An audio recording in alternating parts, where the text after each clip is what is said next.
I've been running a marketing agency since 2018, and I've helped over 50 brothers start their own journey of earning a halal income online. And in this video, I'm going to share with you 11 tips that has helped me build a halal online business, which since 2020 has given me the freedom to make hijrah from the US to here in Egypt and live on my own terms since then.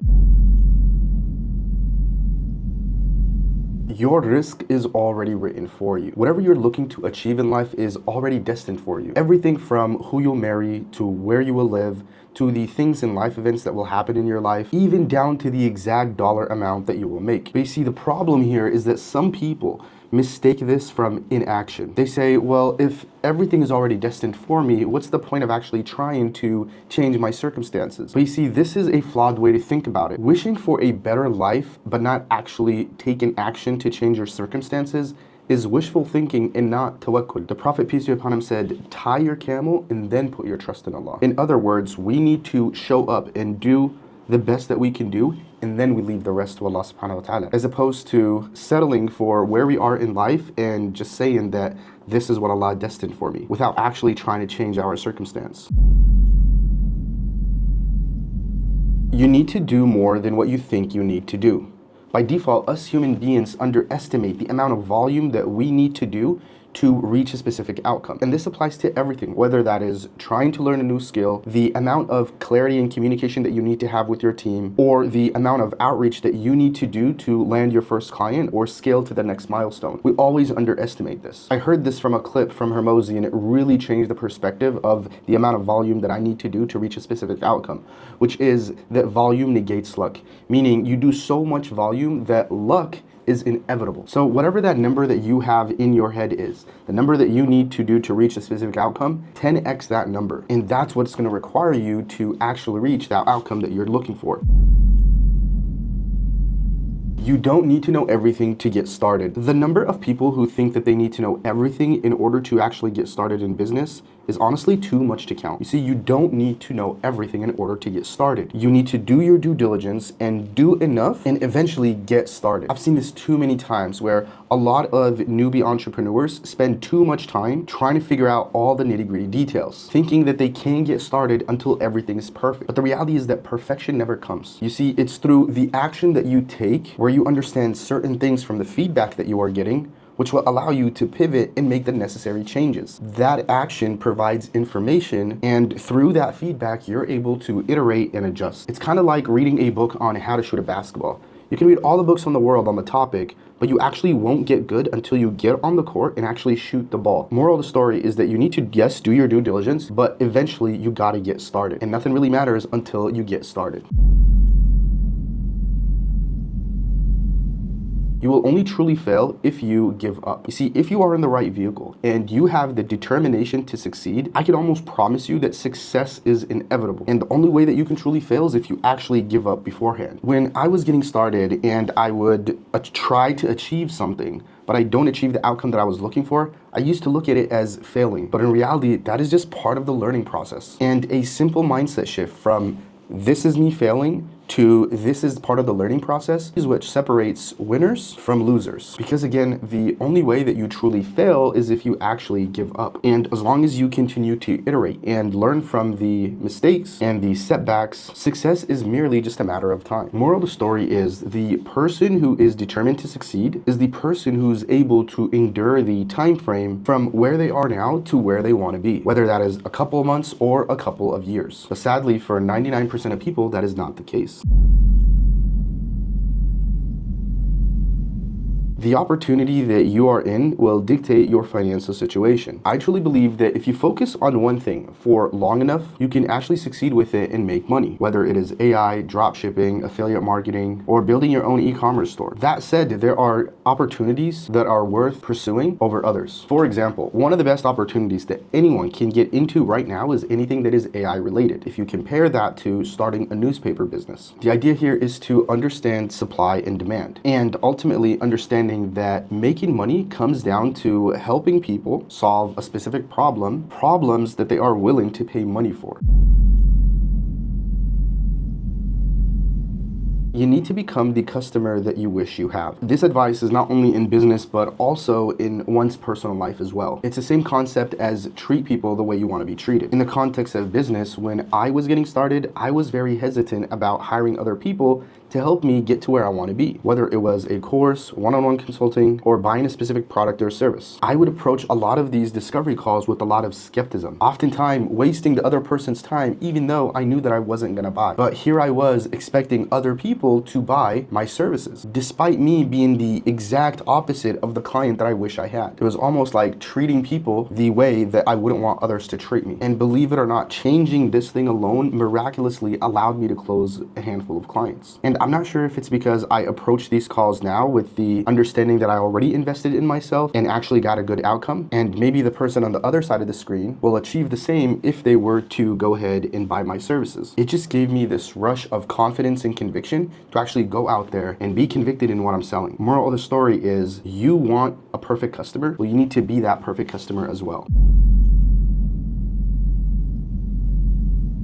Showing up every single day and putting your trust in Allah subhanahu wa ta'ala. In anything that we do, the only thing that we genuinely control is showing up and giving it our best. From personal experience, doing this will give you glad tidings, and it leaves the rest to Allah subhanahu wa ta'ala because you have detached from the outcome, considering that you have given everything your all. This is what's called the law of detachment. It's a principle that suggests to achieve your desires, let's say in business, you must relinquish your attachment to that specific outcome while still maintaining the intention to achieving them. And in Islam, we call this tawakkul. Moral of the story is that you need to show up, give it your 110%, and leave the rest to Allah regardless of the outcome, because that is the one thing that you genuinely can't control. The funny thing about this is that 9 out of 10 times of you being consistent and actually showing up, you are able to achieve that goal that you initially set.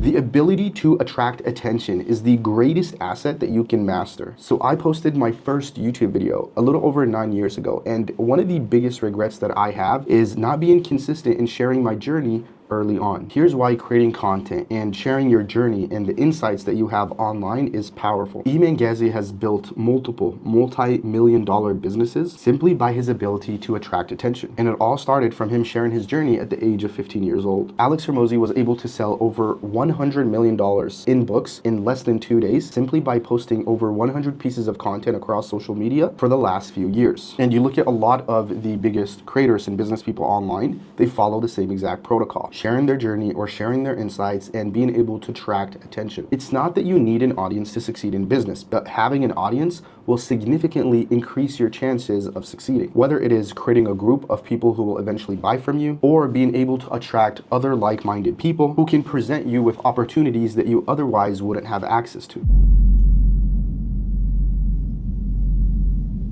Do not worry about others' opinions. So the reason I wasn't consistent in sharing my journey online when I got started in my entrepreneurship journey was honestly because I was discouraged and scared of the judgment of others. Looking back at it now, it is the single greatest, biggest regret that I have. And I wish that I had someone telling me the same exact advice back then. I was discouraged really from two things, and here's how I overcame that fear of judgment of others. The first was that I was just a beginner, and I was scared of what people will say if I'm just getting started. But you see, my advice, if you're in that same situation, is not to share and make claims that you are some sort of expert. Instead, share your journey and be transparent. The wins, the losses, and everything in between. That is your journey and you own it, and no one can say otherwise. So if you're just getting started, you don't need to share that you're an expert. Simply share your journey as you go. So that's how you can overcome being a beginner and wanting to share your journey and attract an audience. The second thing that discouraged me from sharing content online was others' perception of me. Here's my advice on that. You need to understand that your thoughts of what someone else, who, by the way, you don't know at all, is going to think of you is stopping you from building that business, stopping you from making that income, stopping you from taking care of your family, stopping you from living the life that you want. And to be quite frank, now that I'm in my entrepreneurship journey years later,